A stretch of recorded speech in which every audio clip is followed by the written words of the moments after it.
Alright guys, I am back from my vacation, so that means everything is back to normal. There's going to be streams every weekday over on the Twitch, normal audio, all that good stuff. And while I did get this event guide out a little bit late, we're kind of getting it out when the event is really starting, as we're now getting about a weekish into the event, so stuff is actually starting to go down. You know, we're going to be getting like the second banner, the good free quests are going to start unlocking, the good farming nodes are starting to come out. So this video might be a little bit more helpful for people that are, you know, actually farming the event right now. And this event is really good. If you have not started, get your keister in gear and start farming this event. It is basically like a mini lotto following Nerofest, right? Like any materials you have not gotten from Nerofest and Hunting Quest, you will get from this event, because there is a pretty good point ladder, and the treasure chests that you're going to farm function in a way kind of like mini lottery boxes. So we're going to talk about all of this in today's video, but first, this video is sponsored by SocialBlick, and more specifically their photo editing stuff, which I have been toying around with for like the last 30 minutes, and I am just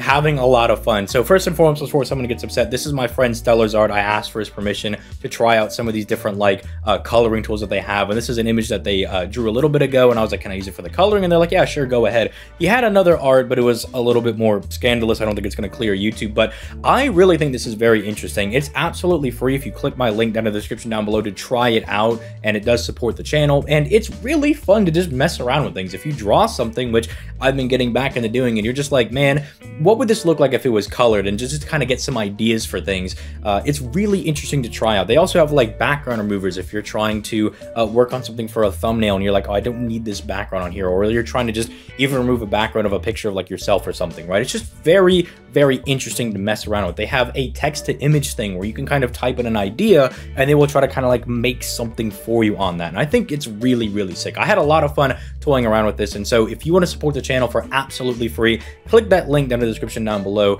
and it'll take you over here and you can kind of play around with it yourself, and it does support the channel. But with that being said, let's get back to our regularly scheduled programming. So first, let's talk about the main gimmick for this event, and that is these treasure chests. So I kind of said that they were like mini lottos, and that they kind of are. Basically, you'll go to the free quest and you'll farm these different treasure chests, and then you'll come to this little screen in the shop where you'll redeem as many of the chests as you have, so you don't have to like tap the lotto box 500 million times, and you'll open up all these boxes and you'll basically get these really good materials, right? And they've separated them into, you know, bronze chests for bronze, silver for silver mats, and gold for gold mats. But on top of that, you also get to do this point reward thing, right? Where you get little bits of points from these chests as well. Like you'll get like, you know, 600 points here, 800 points there, like a load of points when you open up these treasure chests, and they let you work on this event ladder over here where you'll get the event CE. You know, you get prisms, you get more mats, you get QP, which is really nice, which, by the way, if you get those treasure map nodes, you should always bring QP CEs to those, because I believe on average they drop like a couple mil QP, and you can increase that a little bit.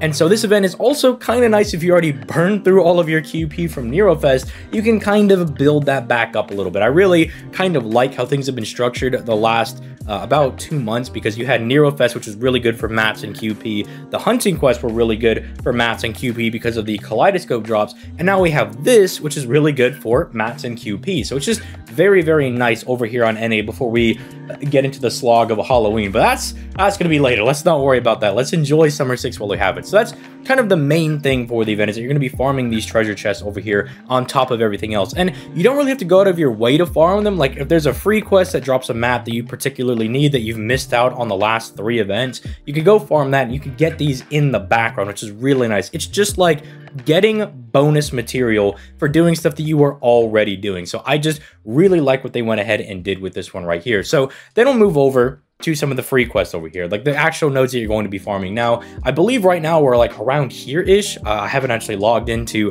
NA in about a day because I've been flying all around trying to get back home, but I believe we should be around here. But this is going to be the main final node that, you know, drops a little bit of everything. You can get all the chests, you can get all the items, and it's not really that bad, right? Like this is going to open up, it might actually open up by the time this video goes up, or a couple of days after. It should be very close to dropping, and it's not that bad. I imagine most people should be able to get this one done, because as you can see, the enemies aren't even all that beefy. I imagine you could do it with like a Jason plus maybe like a Kentucky, or some other like strong single target servant that, you know, could kind of take out a 158k enemy. And the event bonus damage mods are not bad this time. Like, the servants you have access to aren't bad. Like, even if you have Summer Tomoe, I imagine she can knock this out with a damage mod. She should loop enough back here that she should be able to fire another NP over there. It shouldn't really be this difficult to do. Like, I imagine as long as you have just one kind of beefy lad, or maybe if you even want to like plug suit in, like let's say you have Space Ishtar, you could probably have her loop this, and if she gets enough of her NP back, obviously, then you could fire here and then have her 50% battery probably cover her. Although with Space Ishtar specifically, I don't know if she'll loop enough off of one enemy. I don't have that much faith in her to get up to 50%, but who knows, you could do plug suit shenanigans and stuff and you could get the job done. Like, my point is that, like, this is not a very hard node to do. Like, I remember doing this on JP. I believe I used Jason, and I can't remember who my single target was, but I don't have Kentucky, so I know it wasn't him. It was probably like Bedivere or something with the append skill, right? Like, using his 30% battery, using the 60% for both Castories, and then 10% to start, and he probably chucked this guy over here. Like, it wasn't really that difficult to do. I do remember just, like, having a very easy time with it, and I loved farming this event. But speaking of some of the damage mod people, if you're going to go ahead and summon on the gacha, people like Summer Kama, when she releases, I believe in a couple of days here, because I'm saying a couple of days because if we look over on the actual event date for JP, it started on September 8th, and then if you find the actual banner over here, she dropped on the 15th, so it was exactly 7 days later. And for us over on NA, the summer event dropped on the 1st, I believe. And so then it should drop, or like, I think it was the 31st. It was Thursday. Yeah, so it was the 31st. So it should drop on Thursday the 7th. So she should be coming out rather soon. If you want to go ahead and use her, she'll put in a lot of work on some of these farming nodes. If you get Okita Alter, she'll put in a lot of work on the farming nodes.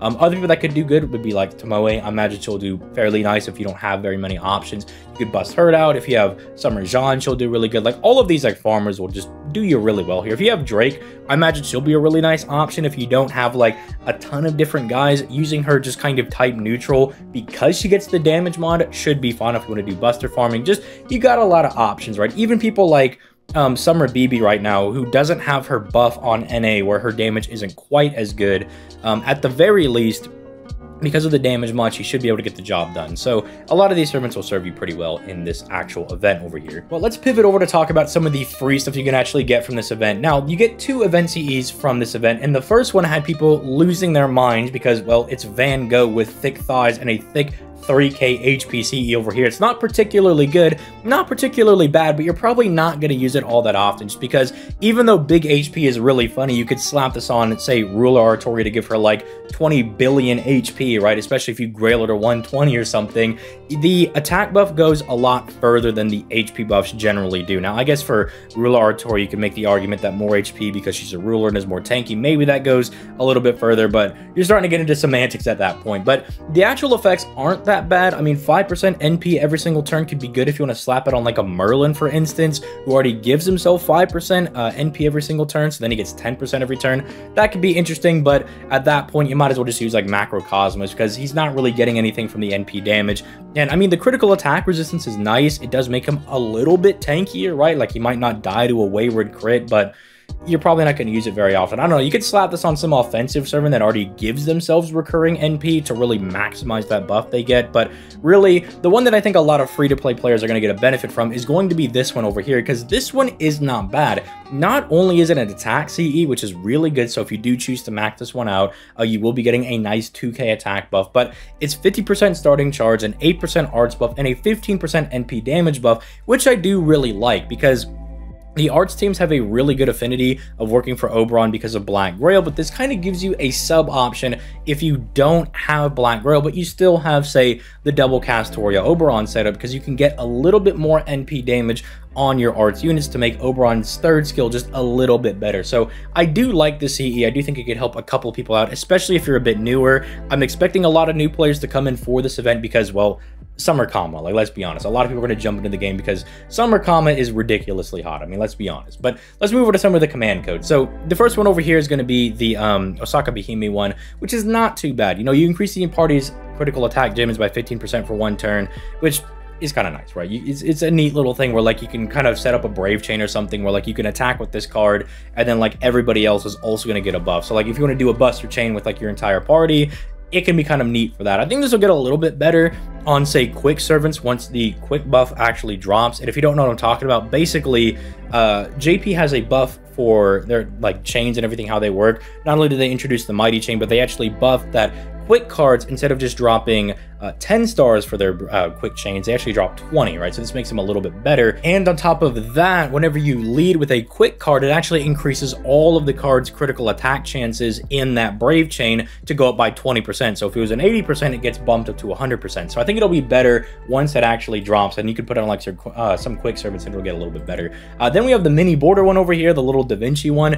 This one's kind of nice. I mean, it's just like drop 2 critical stars when you attack, which is kind of nice, and you can remove a defensive buff. So it's a little bit more niche on this one, but you know, a lot of people throw these on like some random art servant just so it's like, oh, their arts card could also drop like 2 stars now. It's just a neat little thing you can choose to do. And then finally we have the 3-star one over here, which just chuck this on literally anybody that has any curse gimmick, right? Anybody that's got a curse gimmick, throw it on them and they will absolutely love it, because it's more free curse, right? It's just like throwing any one of these burn command codes on units like Yang, or anybody that you're going to use with Yang. Like, you can even throw it on your Castories to really trigger their buffs. Same kind of thing, right? Anybody that can do anything with curse, throw it on them. There's the assassin, oh, I'm forgetting her name, Chiyomi. Chiyomi will get a curse special damage mod. You could throw it on her. You could throw it on like Van Gogh, for instance. Just chuck it on anybody and they'll absolutely love it. So finally, let's move over to the actual CQ over here. One of the big main things. Now, I'm not talking about Da Vinci Rider because I already did the video on her.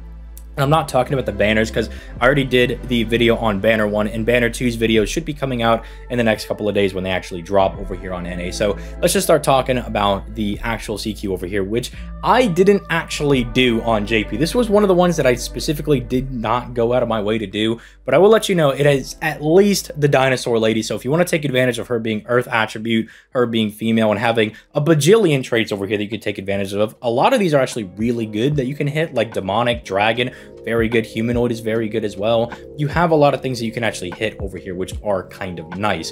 The other good thing, well, I guess technically good thing, is that she is a berserker. So even if you can't take advantage of any of these things over here, you can't even take advantage of weak to Enema Elish because you don't got Gilgamesh, right? Even if you can't do that, you can still do some pretty solid damage against her if you bring the right servants, right? Like, I've seen so many 3-turns on this. There are plenty of guides for, like, if you're like, oh, I want to use Melusine people, I've probably done it with Melusine. If you're like, can you do it with Summer Kama? I've seen videos of people doing it with Summer Kama. Like, you can get the job done with most of these guys, because again, the berserker fights are typically a little more difficult because they do a lot of damage to you, but they're also a bit easier because you can effectively bring anybody, right? Because, well, they're berserkers. But yeah, that's pretty much it for this event. The main thing is go do your farming, get your treasure chest, get your QP, finish that point ladder, get Da Vinci over here, because I really do like this free-to-play Da Vinci. I think she's going to be very, very strong for a lot of people that are missing out on supports, right? She's kind of like the combination of, say, like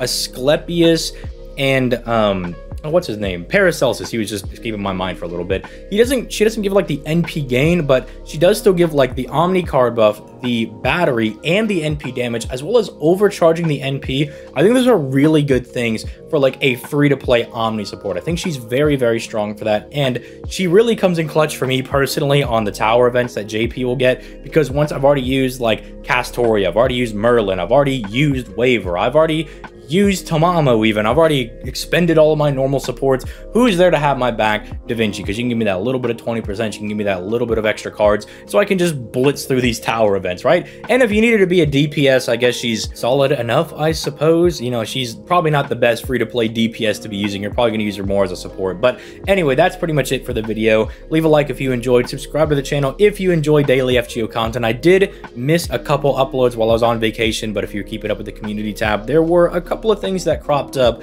as I was on vacation. A little bit more issues than normal. That's why I tried to pre-record some of those videos there, especially like the Summer Okita altar and like all of those videos that I knew they were going to be coming out. So I was like, let me try to get those done, which is why they sounded a bit better. But yeah, make sure you leave a like, subscribe, all that good stuff. If you want to support the channel for absolutely free, just make sure you click that link down in the description down below and just toy around with, you know, the little generator thing they got going on over there. I had a lot of fun messing around with it, and I might use it for like some drawings that I do if I'm just too lazy to color them. It might just be easier for me if I want to draw some stuff. But yeah, with that being said, I'm going to go ahead and get out of here. You guys have yourselves a nice day. Peace.